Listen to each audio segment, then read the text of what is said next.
ನಮಸ್ಕಾರ ವೀಕ್ಷಕರೇ. ಇವತ್ತು ನಾವು ಕೀರ್ತಿನಾರಾಯಣ ದೇವಾಲಯ ತಲಕಾಡಿನಲ್ಲಿದ್ದೇವೆ. ತಲಕಾಡು ಅನ್ನುವಂಥದ್ದು ಮೈಸೂರಿನಿಂದ 60 ಕಿಲೋಮೀಟರ್ ಪೂರ್ವಕ್ಕೆ ಕಾವೇರಿ ನದಿಯ ಎಡ ದಂಡೆಯ ಮೇಲಿರುವಂತಹ ಒಂದು ಊರು. ಇಲ್ಲಿರುವಂತಹ ದೇವಾಲಯ, ಇಲ್ಲಿ ನಡೆಯುವ ಪಂಚಲಿಂಗ ದರ್ಶನ ಜಾತ್ರೆ ದಕ್ಷಿಣ ಭಾರತದಲ್ಲೇ ಅಪರೂಪ ಎನಿಸಿರುವಂತಹ ಅಗಾಧ ಮರಳಿನ ಗುಡ್ಡೆ, ಅದರಿಂದ ತಲಕಾಡು ತಯಾರಾಗಿದೆ.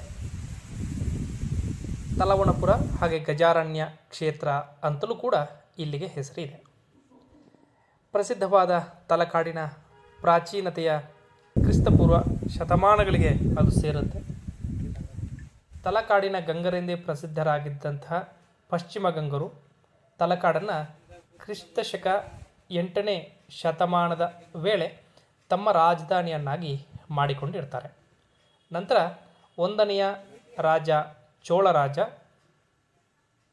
ತಲಕಾಡನ್ನು ಆಕ್ರಮಿಸಿಕೊಂಡು ಈ ಊರಿಗೆ ರಾಜರಾಜಪುರ ಅಂತ ನಾಮಕರಣವನ್ನು ಮಾಡ್ತಾನೆ.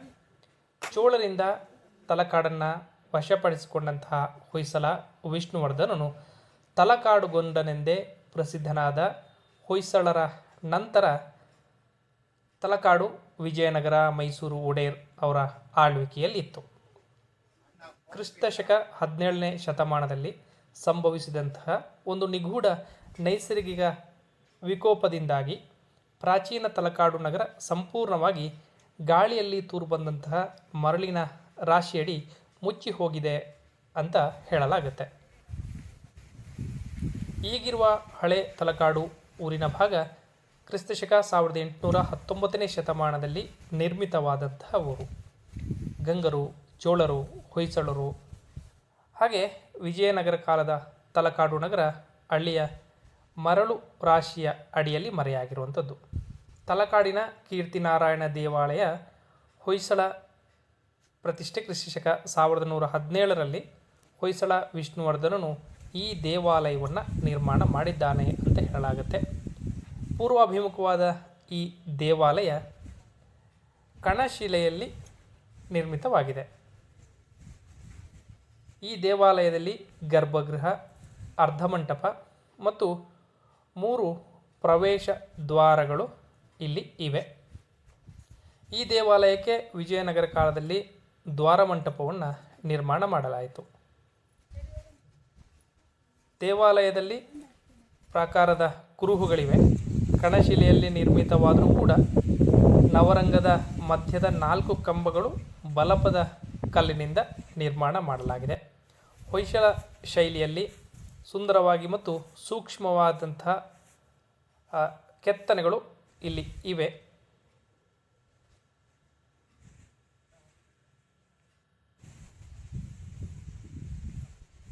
ಗರ್ಭಗೃಹ, ದ್ವಾರಬಂಧ, ನವರಂಗದ ಮಧ್ಯ, ಭುವನೇಶ್ವರಿ ಮುಂತಾದವು ಆ ಕಾಲದ ಕುಶಲ ಕೆತ್ತನೆಗಳಿಗೆ ಪ್ರಸಿದ್ಧಿ ಆಗಿರುವಂಥದ್ದು.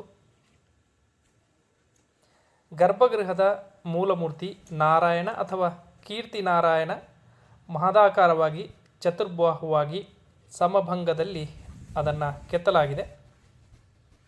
ದೇವಾಲಯದ ಭಿತ್ತಿಯ ಹೊರಮೈ ಸಂಪೂರ್ಣ ವಾಸ್ತು ಮತ್ತು ಅಲಂಕಾರಗಳಿಂದ ಕೂಡಿದೆ. ಗರ್ಭಗೃಹದ ಮೇಲೆ ಇತ್ತೀಚಿನವರೆಗೆ ಇಟ್ಟಿಗೆಗಾರೆಯಲ್ಲಿ ನಿರ್ಮಾಣ ಆಗಿತ್ತದು. ಅದು ಕುಸಿದಿದ್ದು ಕೇಂದ್ರೀಯ ಪುರಾತತ್ವ ಸರ್ವೇಕ್ಷಣೆ ಇಡೀ ದೇವಾಲಯವನ್ನು ಬುಡದವರೆಗೂ ಕೂಡ ಸಂಪೂರ್ಣವಾಗಿ ಬಿಡಿಸಿ ಅದನ್ನು ಪುನರ್ ನಿರ್ಮಾಣ ಮಾಡಿದ್ದಾರೆ. ಇದೇ ರೀತಿ ಮುಂದಿನ ದ್ವಾರ ಮಂಟಪವೂ ಕೂಡ ತಲಕಾಡಿನಲ್ಲಿ ಕ್ರಿಸ್ತಶಕ 1700 ನಂತರ ಶೇಖರಗೊಂಡಂತಹ ಅಗಾಧ ಮರಳು ರಾಶಿಯಲ್ಲಿ ಮುಚ್ಚಿ ಹೋಗಿತ್ತು.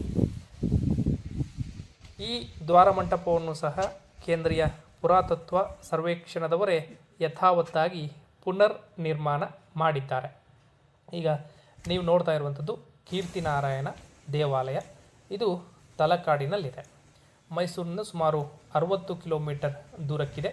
ಇಲ್ಲೇ ಸಮೀಪ ಕಾವೇರಿ ನದಿ ಕೂಡ ಹರಿಯುತ್ತೆ ಅನ್ನೋಂಥದ್ದು ನಾವು ಗಮನಿಸಬೇಕು.